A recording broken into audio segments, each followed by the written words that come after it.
Ladies and gentlemen, although the world has moved on and instant communications is now the norm, there is also a place for historical precedent.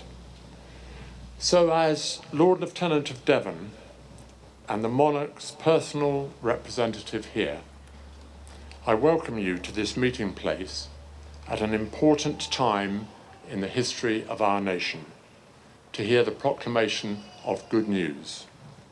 Whereas it has pleased Almighty God to call to his mercy our late sovereign, Lady Queen Elizabeth II, of blessed and glorious memory, by whose decease the crown of the United Kingdom of Great Britain and Northern Ireland is solely and rightfully come to the Prince Charles, Philip, Arthur, George.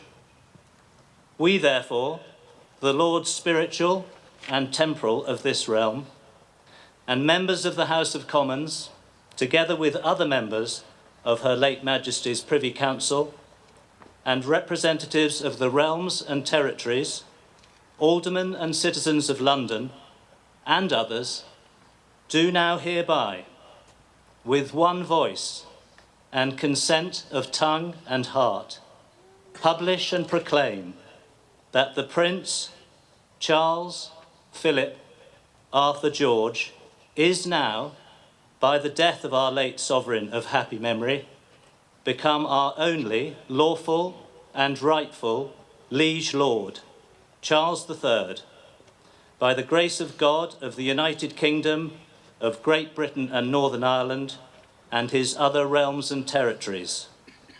King. Really enjoyable. We had great fun with him. We normally had 2 or 3 visits in the day.